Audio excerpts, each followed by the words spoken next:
You just realized your business needed to hire someone yesterday. How can you find amazing candidates fast? Easy. Just use Indeed. Stop struggling to get your job post seen on other job sites. With Indeed sponsored jobs, your post jumps to the top of the page for your relevant candidates, so you can reach the people you want faster. According to Indeed data, sponsored jobs posted directly on Indeed have 45% more applications than non-sponsored jobs. Don't wait any longer. Speed up your hiring right now with Indeed.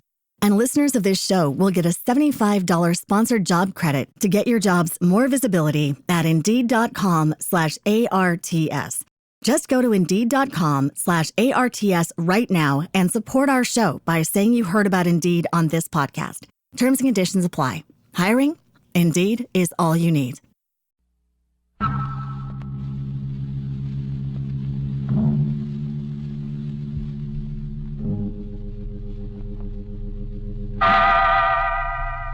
Inner Sanctum Mysteries.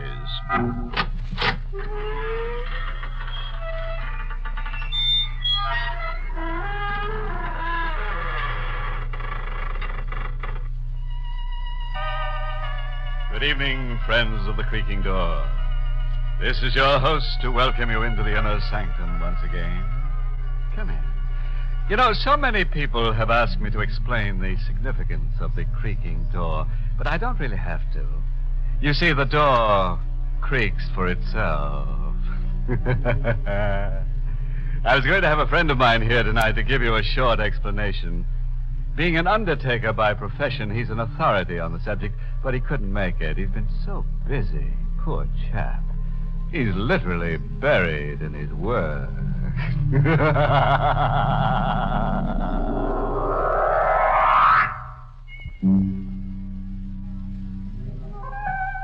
All right, friend. Let's get dreadful. Now remember, don't scream back at the radio. It won't do you any good. All set? Then listen as we hear our star, Anne Seymour, in the role of Catherine Brine, tell us this story in her own words.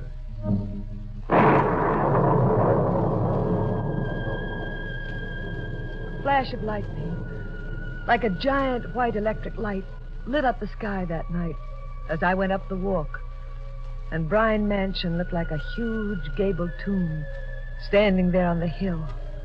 For a moment I wanted to run, but much as I hated it, I had come back. Not because I lived there, not because I wanted to be there, but because in this house I should find out if I was going to live or if I was going to die. I let myself in quietly, made my way to the living room. There was a rustling of skirts, and Mother suddenly appeared in the dim, shadowy light. Kathy, dear. Hello, Mother. Oh, you're so late, I was getting worried. Was my stepfather worried, too? Why, yes, dear, Mark is still up. Here, you've got to take your coat off. It's soaked through. Don't you touch me. Kathy, darling. And don't start sniveling over me again, Mother. I can't stand it. I was just trying to help you. Always trying to help me. Why didn't you think of helping me before you married that man upstairs? But no. You're such a pretty woman, Mother. You couldn't possibly be without a husband. What would people say? Catherine, please, you can't go on like this. No, I can't. I can't go on very much longer without destroying myself. You must not say such things. And why not? It'd make you and Mark very happy if I should die, wouldn't it? Catherine. No one in this house wants me to go on living. Good evening, Catherine. Mark! I didn't know you were here. I'm aware of that. I heard you. Mark, she didn't mean it. She didn't mean a word of it. Oh, but I did. Now that you're both here, there's something I must find out tonight. It's very important. What is it? 10 years ago, my father died. Catherine, we can't discuss that now. We must. I've got to know certain things. Why? Because if I don't, something quite dreadful might happen to me. Now, Catherine, you're exaggerating. Dr. Wells doesn't think so. I've been going to him for months now. He knows there's grave danger that I'll go completely out of my mind if I don't find out about this. My poor darling. Don't pity me, Mother. Help me. Tell me how my father died. You know you were there. But, Catherine, there's nothing to tell. Your father was killed in an accident. He was a doctor. That will be enough, Flora. But, Mark. We'll call Dr. Wells the first thing in the morning and discuss the matter with him. Why don't you let her tell me? What have you got to hide? We are not going to discuss this until I speak to Dr. Wells. Now, Laura, I suggest you come upstairs as soon as possible. Good night, Catherine. Mother, he's gone. You were going to tell me. Where was this accident? How did it happen? Who was involved? Kathy, you're in no state to hear anything right now. Mark was right. We should speak to Dr. Wells about it first. Yes, speak to him, so you both can make up an appropriate lie to tell me. I don't want any lies. I want the truth, Mother. And I'm prepared to go to any length to get it. Look at this. Now, Catherine. Look at it, I tell you. Look at it. What is it? A woman sold it to me. Today. A strange little woman. It's a sort of tiny painted tile. Not just an ordinary tile, Mother. It comes from the Orient, the woman said. Do you see this very odd design? If you look at it long enough, she said, a strange thing will happen. You'll find yourself able to talk with the dead. See them wherever they are. Touch them. Catherine, I'm going to talk to my father. you can't be serious. You won't tell me what I want to know. Then maybe the dead will.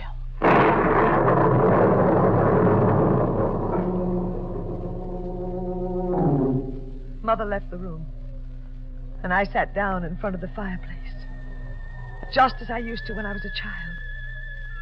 I looked at the tile, at the design. The parallel lines and dots began to dance before my eyes.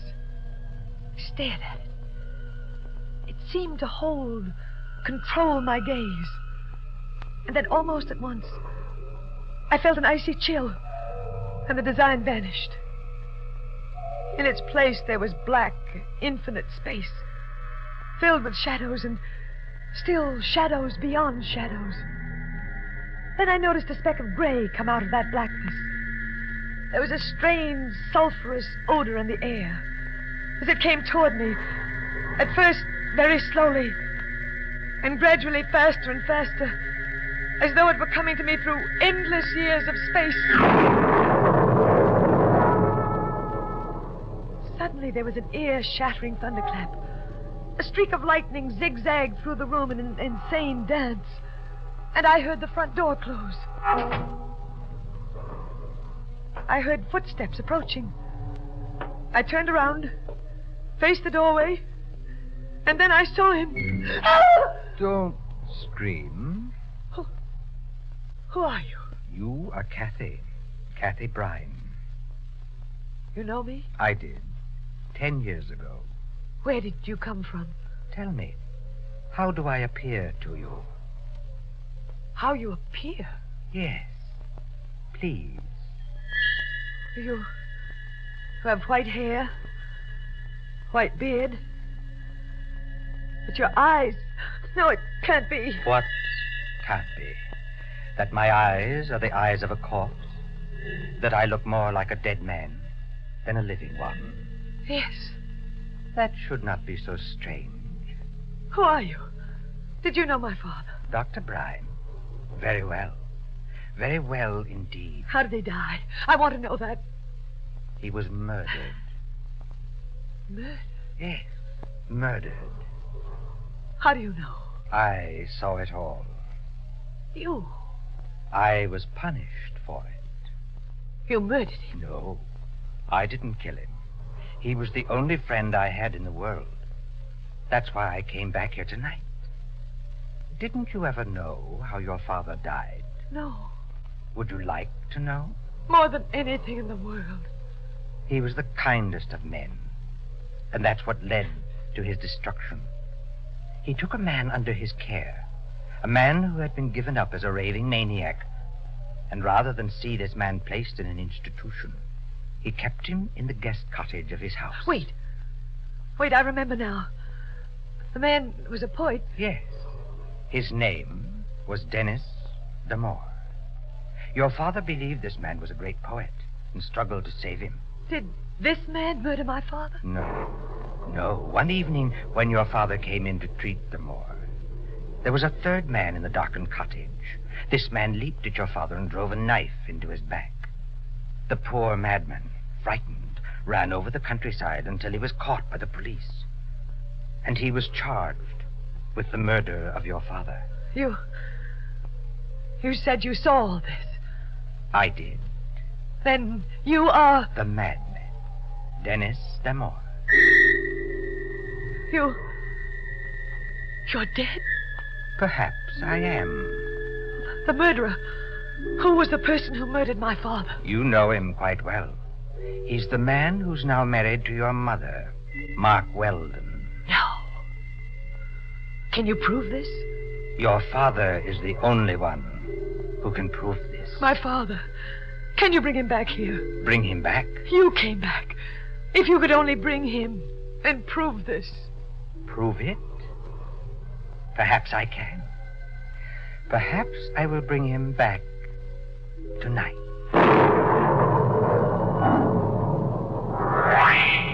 Just then, there was a tremendous thunderclap, and the electric lights failed.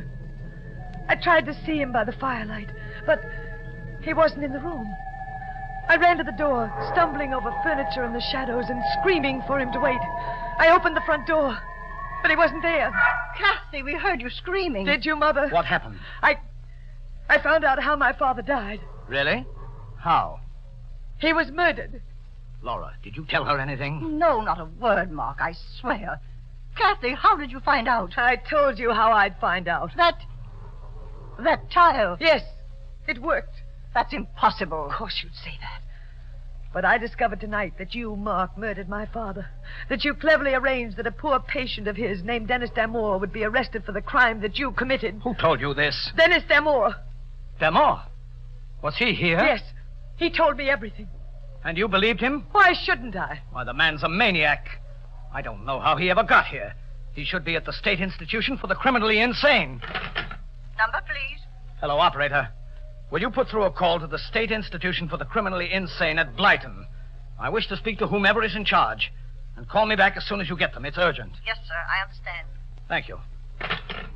Now, Catherine, you claim you actually spoke to this man? Yes, Mark. He told me he saw you murder my father. Why, you're lucky you escaped with your life. Well, the man is a homicidal maniac. I find it shocking that you should even begin to believe this fantastic story. But it seems to be true, Mark, doesn't it? My father was murdered, and Dennis Damore was sent away for the crime. Yes, that part of it is true. But to accuse me? Laura, we've tolerated her in this enough, but this is... Hello? Hello, this is Dr. King, the night supervisor of State Institution. Oh, yes. Hello, Dr. King. This is Mark Weldon speaking. Has one of your patients, a Dennis Damore, escaped? Dennis Damore, the poet. Yes, that's right. A homicidal maniac. He hasn't escaped, Mr. Weldon. He was one of the patients who was killed in a fire that broke out in this place 2 years ago. What's that? Didn't you hear me? Yes. Yes, I heard you. Thank you. Goodbye. Mark, what is it? Dennis Damore is dead. He was killed 2 years ago.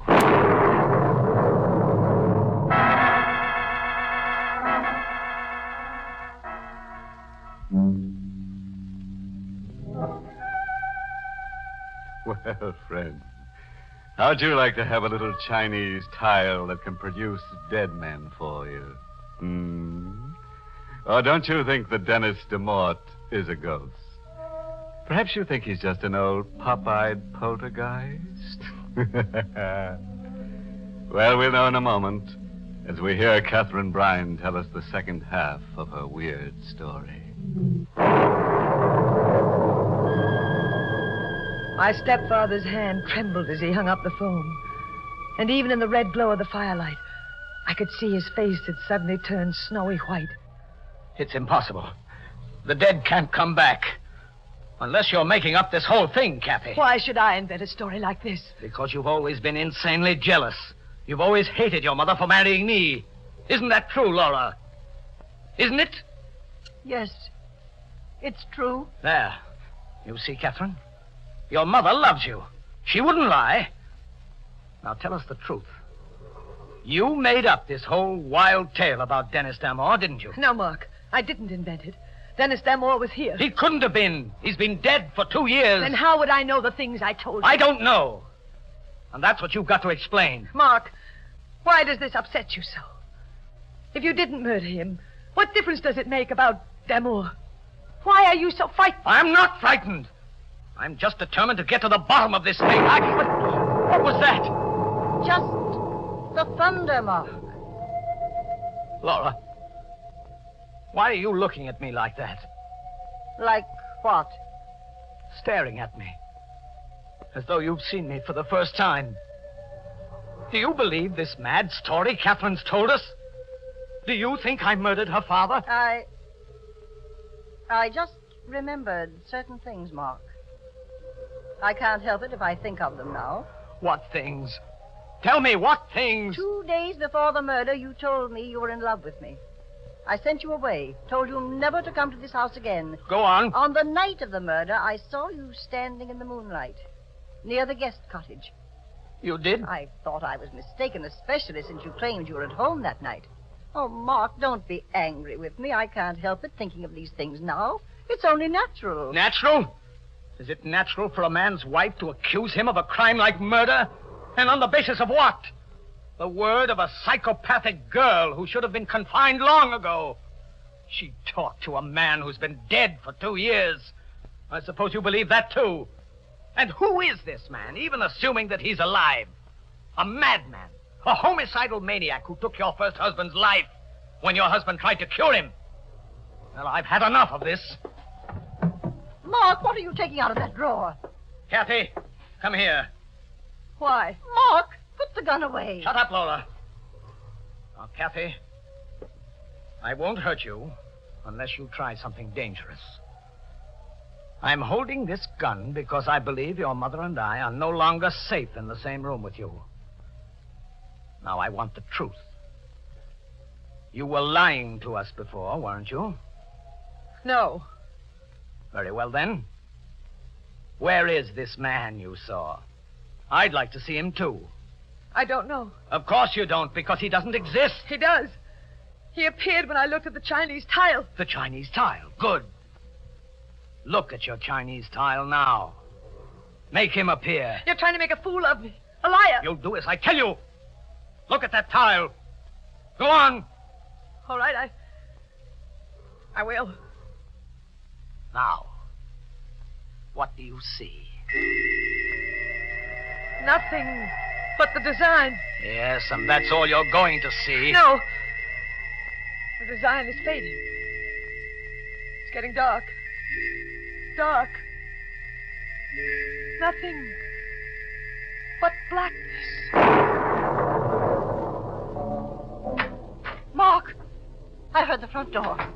Someone just came in. Yes. Those footsteps. That's just how he came in the last time. Perhaps, but I doubt if it's... Good evening. Oh! Oh, it is Damore. You remember me, Laura? Yes. You've changed a great deal, but it is you. Mr. Weldon, it's been 10 years since I've seen you. Damore. Then you're not dead. There must have been some mistake when they identified you. Not dead. You escaped. Someone must have been identified instead of you. That's the only explanation. It depends on what you choose to believe, Mr. Weldon. I brought a guest with me. My father. Dr. Bryan, I'm sure you know these people quite well. Of course you do. What's he saying? He's talking to my father. That's right, Kathy. Unfortunately, you cannot see him. But he is here. Aren't you, Doctor? Damore, what are you up to? What do you think? If you come back here to make trouble... Trouble? No. I've come back because someone wanted to know the truth. And I've brought the doctor back for the same reason. Doctor, before these others, I want you to tell us who murdered you. Who murdered you? Mark, you shot him. Yes. Why? Why? He's dangerous. A maniac. That's not the reason. It's because you murdered my father, and you don't want us to know. All right, Kathy. I did kill him. Mark! It doesn't make any difference now. This maniac has planted suspicion in your minds. You would have found out sooner or later. Mark! Yes, I killed him. For you, Laura. I loved you. But that's over now. It's been over for a long time. I know what to do now. And it's going to be very simple. Thanks to our friend lying there. What are you going to do? Don't you know, Laura? It's so simple. Your bodies must be found in such a condition that they will be certain Damore killed you. And then I'll tell them how I shot the homicidal maniac to protect myself. It's the same way he killed my father. Yes, Kathy. You won't die, Catherine. Damore. Did you think you could kill me, Weldon? Damore. Do you think those shots will stop me? Don't you come near me. Stand back! Nothing will stop me, Weldon. The gun. It's empty. No, don't. Let go of me. I saw the bullet strike Damore. They hit him, but they didn't stop him from lurching toward Mark and seizing him by the throat. As they fell to the floor, the kerosene lamp fell off its table. It might have been the wind, but I believe otherwise. I'm almost certain it was my father. In a moment, the drapes were on fire and the whole place was blazing. I screamed to my mother to leave. She ran with me out of the blazing building into the storm that raged outside.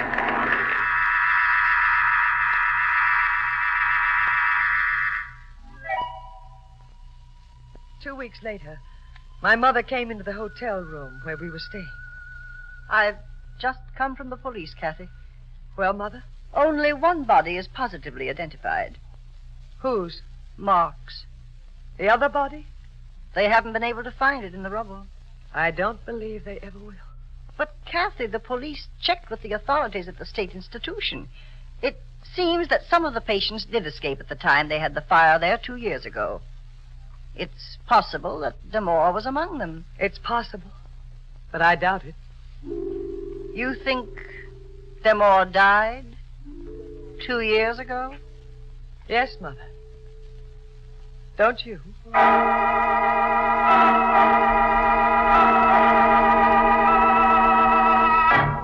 Well, friends, I guess you've met ghosts before, but I'm sure this is the first time you've ever met a crazy spook. Or don't you think Dennis Damore was a ghost? Well, there's only one way to find out if ghosts really exist. Just ask one to haunt you sometime. You'll be sure to listen, won't you? Until next week, then. Good night. Pleasant dreams.